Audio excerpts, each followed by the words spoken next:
It is what we're thinking about, and what we're thinking about is evolved communication. Hello, and welcome to the Mile High Church podcast.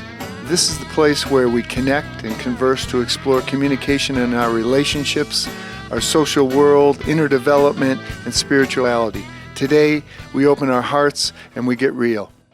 Well, hey, it's Barry Ebert, and I'm back with what we're thinking about. And my guests today are Larry and Chris Katzenmeyer, who have been working for a long time on the Labyrinth and doing Labyrinth workshops and setting up the Labyrinth several different places. And we've been buds for a long time, so it's great to have you on the podcast with me today. And how did you guys get into the Labyrinth in the first place? How did it get started for you? I was at a men's retreat, my first retreat in 2000, and one of the practitioners here at Mile High, he had a Zen meditation type walk at the retreat, and this was in 2000, and there was something about a walking meditation that worked for me that my attempts at sitting meditations actually were real jokes, but the walking meditation was something different. And I came back to Mile High, or back to after the workshop, and I found out that they were having a Labyrinth class here at Mile High, and walking the Labyrinth workshop on Good Friday. And having never been in this church prior to that, I came to the workshop on the Labyrinth, and I thought, this really works. This is the same as the Zen walk was, but it's inside. And it takes me somewhere, I'm not sure where, but I like going there. And so then I became involved with the Labyrinth team with a wonderful Labyrinth facilitator named Eileen Flanagan, and I started working the Labyrinth team with her, and then Chris became involved. Yeah, that's great. One of the things I love about walking the Labyrinth is the process of it. I mean, when you step in and you step onto the path, and you know, all you got to do is follow the path. You don't have to think, and it gives your mind an opportunity to be open. And I do think that it's different than sitting. You have a chance to relax because you know it's a process. You're going to wind up in the middle. You're going to wind up coming back out, and you don't have to be timing yourself or anything like that. I think it does give you a time to calm down and really open your mind. And I've gotten lots of great kind of intuitive hits walking the Labyrinth. That's one of the reasons that I love it. How about you, Chris? How'd you get into it?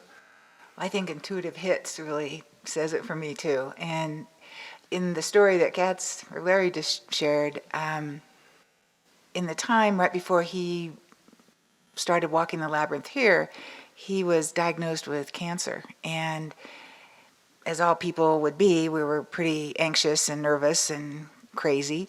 And when he walked the Labyrinth, he felt this calmness, right? A peace.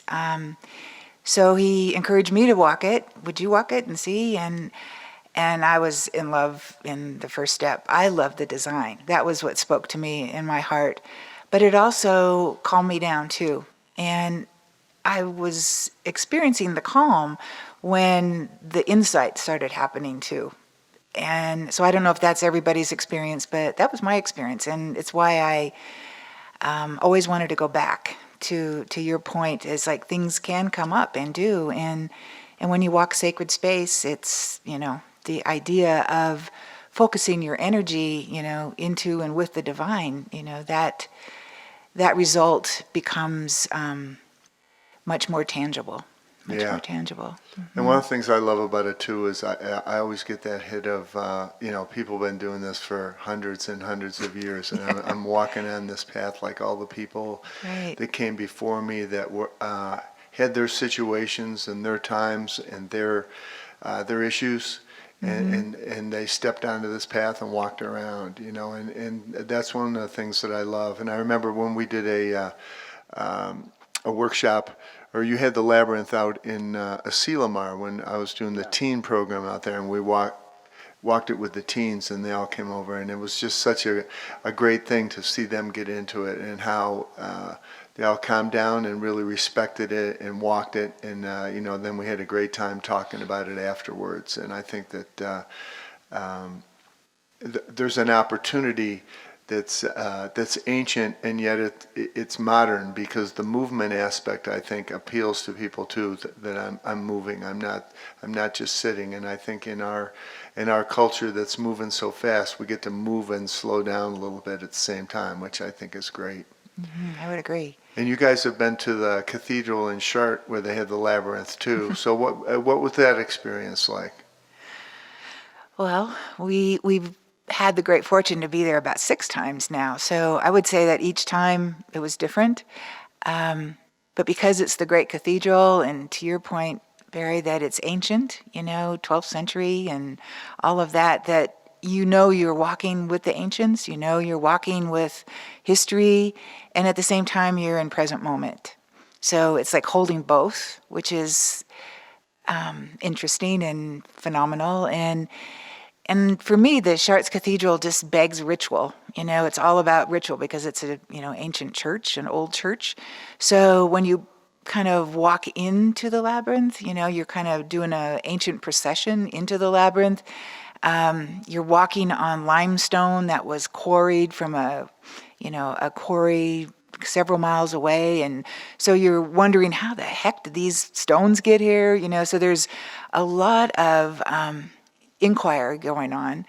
The middle of the Chartres Labyrinth used to have this big, beautiful silver minotaur, plate in the middle. But in World War II, they needed the metal, so it was taken out and used. So now it's just kind of a rough middle, but at the same time, it's everything, So when you get to the middle of the labyrinth in Chartres, you're feeling this. I'm feeling, my experience is I'm feeling so much. And then there's a line of view from the middle of the Chartres Labyrinth to a beautiful statuary of Mary, actually Mary ascending. So you've got that going on too. So Yeah. it's one of those pilgrimages of a lifetime, I would say. Yeah. Definitely. And each time there was a very special experience. Yeah. Yeah, and one of the things that I love about that is that people back in the 12th century felt it was so important that they took the care and the time and the amazing amount of energy and work and dedication to make it happen, to build it, and to build it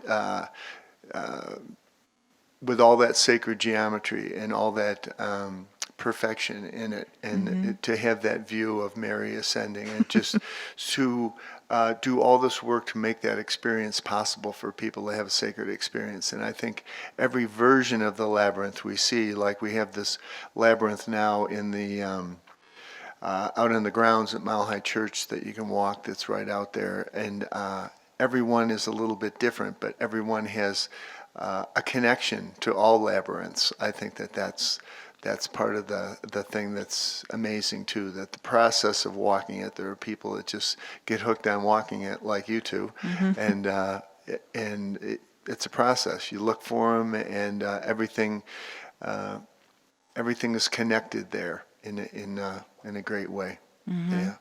The connection part, as we go on vacation, we always look and go to a website called for World Labyrinth Locator. We go on that to find labyrinths where we're headed. And so if there are labyrinths around, we walk them. And that grounds you in a new place. Right. And I think I think that's cool.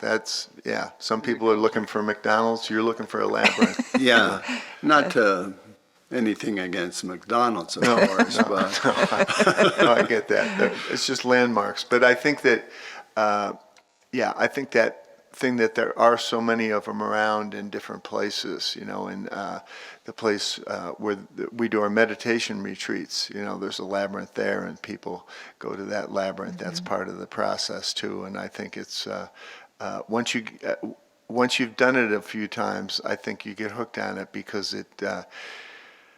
All you got to do is step in and something's going to happen. And like you mentioned before, at least you're going to slow down, and you're going to feel better when you come back out. I think for me, the knowingness of it being sacred space, and that sacred space is about focusing your energy. So when you focus your energy in a sacred space, it becomes the space that connects you to the divine. And that, to me, is how we get connected, or how we connect to the connecting sense of being connected, if that makes sense. So you definitely are connecting to the divine. Actually, the minute you step on, it's more of a metaphor for that, because we're actually always connected to the divine. Yeah. But this is the space that you can focus that energy, for sure. Yeah. And I remember when you brought the labyrinth to the men's retreat, and we had a big room that we're in, this giant room with all this timber and stone and a fireplace in there, and we had a whole bunch of guys in there and just walked it in silence all one afternoon. And everybody took turns being on there, and the other people just sat around and prayed in silence. And it was just amazing to be a part of that, and to just have a group of men just slow down and have this experience. And most of us hadn't done it before, but just kind of surrendered to it, and just, this is a meditation, and we're going to drop into it. And it's ancient, and people have been doing this for a long, long time, and it must be important, or we wouldn't keep doing it. Yeah. And the retreat where we did the walking, so many men walking the labyrinth at the same time, was also one of them. We were talking about dealing with our fathers, and the number of men who were walking that labyrinth very tearfully, both on and on, going in and coming out, was a very clear message that, hey, something's really going on here. I can't name it, I can't categorize it, but all I have to do to look at the faces of the people walking it, or the men walking it, something's going on. Mm-hmm. Mm-hmm. And it became very clear to me at that time, this is a big part of my life, to do what I can to make it available. Mm-hmm. Yeah. And I know for you even more so. Oh, yeah. We definitely, after we were walking the labyrinth to calm down around the time of the cancer period, we decided to give service to the labyrinth. Not because we thought it cured the cancer, but it certainly helped us immensely. And by giving service to the labyrinth, it has just, become a big central part of our life. For sure. Yeah, it has. You've kind of built your lives around it now, which is great. Yeah. You're the labyrinth people, and that's a cool thing. But one of the things I love too is, you're kind of walking into a mystery when you walk into the labyrinth, and it's a metaphor for this mystery that spirit is, right? We don't have spirit figured out, and so the labyrinth, I think, brings us to that space beyond religion, where we just step in to something bigger that we're not going to figure out, but that we can have access to, and that we can open to. And I do love the intuitive aspect of it, because it's not like we're straining to get something. It's like there's things coming into us all the time if we slow down enough to listen. And I think the labyrinth, just by its very process, slows us down and connects us with the ancients and with spirit that's always available to us, and we kind of align our frequency there. And I think that's something that's good. And there's an importance to it that is kind of inherent in the labyrinth. Otherwise, it wouldn't still be there. We wouldn't be doing this for hundreds and hundreds of years through all different kinds of times if it wasn't important. And there's something about the design of the labyrinth too. Can you touch on that a little bit, about the different designs and what they represent? Sure. There's probably 7 basic, fundamental, used a lot kind of labyrinth designs. And then there's a whole bunch more. But the 7 really have been used since ancient times. And probably the most popular one is the one that's found in the Chartres Cathedral, called the Chartres labyrinth. It's what they call 11 circuits. So if you count the spaces from the outside to the inside, that's a circuit. So if there's 11 of those spaces, it's an 11 circuit. A lot of times you'll see a 7 circuit, sometimes a 5 circuit. And then there's labyrinths like the First Nation has one called Man in the Maze, which was found in Arizona years and years ago. Very, very close to the Chartres labyrinth in its design, even though it has different stories. And then there's variations of those. But basically you'll see labyrinths with a lot of turns or very few turns. And both are called labyrinths. But I think the most important thing to say about design, I think that we've been saying for many years, but people get mazes and labyrinths confused. A labyrinth is not a maze is not a labyrinth. And the basic difference is that a maze is here to trick you, to put you down dark alleys, so to speak, and find your way out. And a labyrinth is one path in, one path out. And it's really a metaphor for our life. And it puts you on the path. It doesn't trick you, to dark corners. So Yeah, I like that. Somebody told me when this labyrinth was being built here that a maze is where you get lost and a labyrinth's where you get found. Perfect. Yeah. And Perfect. I like that. Yeah. And I think it's a lot of times it gets us back on the path. It's a great way to get back on the path if you've been a meditator and you've kind of fallen off for a while. I think going to a labyrinth is a great way to get started again because you're literally getting back on the path that you want to be on, and just being in that energy. I know when you've done the labyrinths here and Good Friday and other things, when you have all the candles in there and people come in and sit and just are in that space, it becomes sacred. You make the space sacred, and the two of you have a lot to do with that because of the intention that you bring to it. Because it's sacred to you, it makes it easy for it to be sacred to the rest of us as well. So thanks for doing that. I appreciate it. Our pleasure. Thank you. Yeah, and it's great getting to go to exotic places to do the labyrinth. But I think one thing I wanted to just mention is this labyrinth that we have here at the corner of Alameda and Garrison and Lakewood is open all the time, and people can come and walk it. And we're going to have a workshop coming up here about the labyrinth too. Can you touch on that a little bit? Well, the workshop is going to be July 31st. From 9:30 to 12:30, and it will be facilitated by 2 ministers here at Mile High. And we have 2 labyrinths here now. We have the canvas labyrinth, which we've had since probably 1998, and it's a painted canvas 36-foot labyrinth. The labyrinth we have on the outside, both of which will probably be utilized during the Reverend Zamara and Reverend Chris's workshop. Both of them will be utilized, and the new labyrinth we have here at Mile High, the one that was built May 5th, it's a one of a kind. It's a different design. It's not a Chartres design.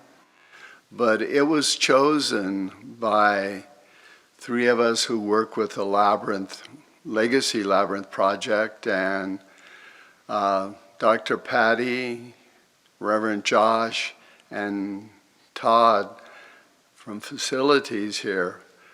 We all met a number of times before a pattern was picked, and this outside labyrinth that we recently built was built with great energy under the leadership of Dr. Patty, who is very, very much of an energy worker, in big quotes or little quotes, but very powerful energy worker. So both the labyrinths here are very special to me and to Chris and obviously to Dr. Barry.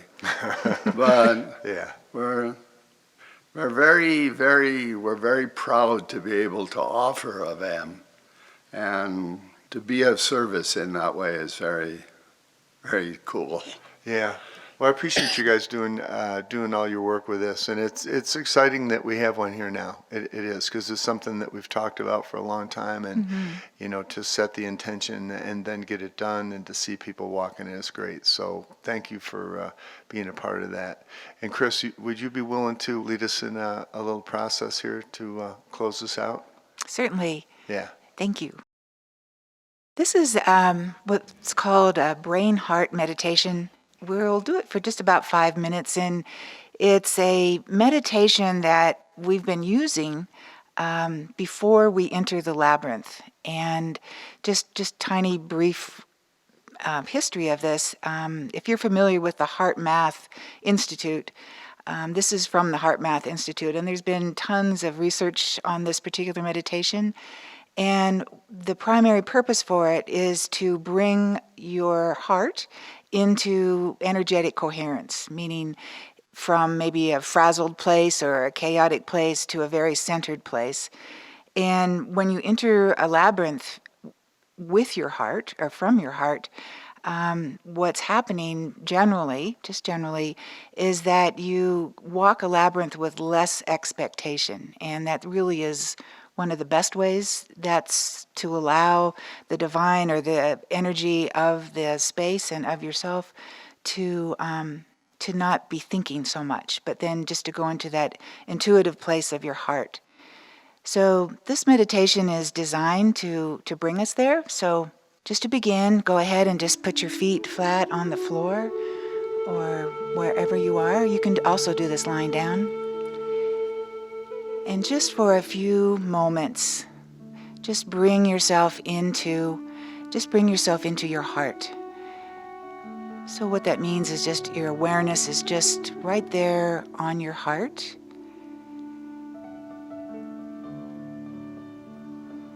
And then the next step is just to be aware of your breathing and see if you can't have it feel like you're breathing right into your heart and exhaling from your heart. So just breathing in to the heart space and breathing out, exhaling from the heart space. So you're just bringing your full awareness to this activity.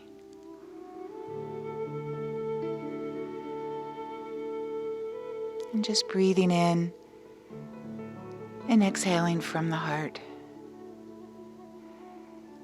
You might be experiencing a mind that still feels kind of busy, but that's okay. Just bring your focus to your heart. And the breathing in and the exhaling from the heart.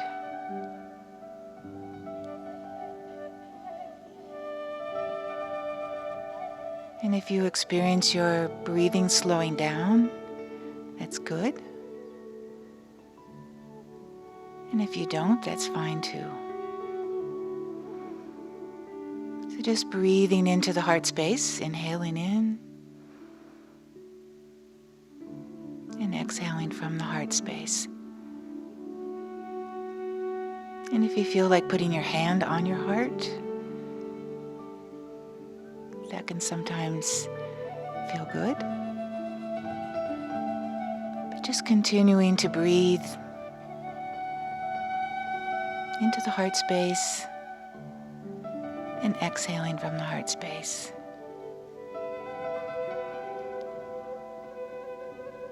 And now the next step is, and this is just all an imagination kind of thing, but if you can imagine all the activity in your brain, in your mind, in your brain, the top of your head, if you can just imagine all of that, just that energy just flowing down into your heart. And just imagining however that is for you. Maybe it's little beads of energy, maybe it's a color, maybe whatever it is for you, just allowing that energy from the top of your head to just trickle down into your heart. And at the same time, you're still breathing into the heart and exhaling from the heart.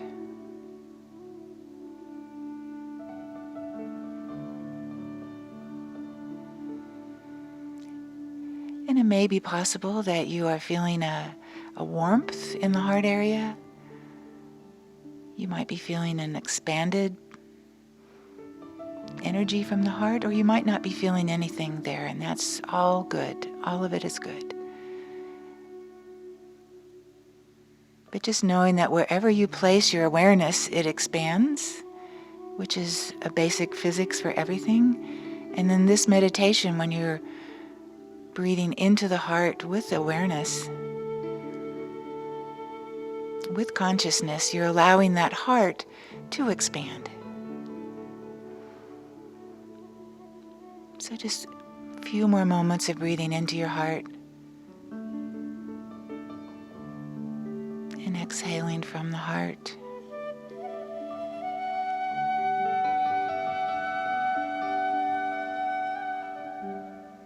And allowing yourself to feel what that feels like.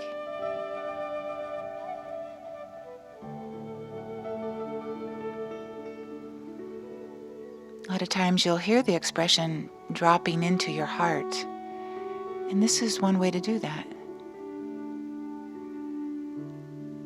And then, as this relates to labyrinth walking, as you feel ready, and that's totally up to you, obviously, when you feel ready, when you feel like you have dropped into your heart, then that's a really good time to start the walk. And you can continue to breathe into the heart as you walk, if you like. Or you can let it go and maybe pick it back up when you get to the center. It's just one way. There's so many ways to walk a labyrinth. But getting into your heart, dropping into your heart is certainly one of those ways. So I wish you wonderful success and happiness and joy in your next labyrinth walk at Mile High Church. Thank you.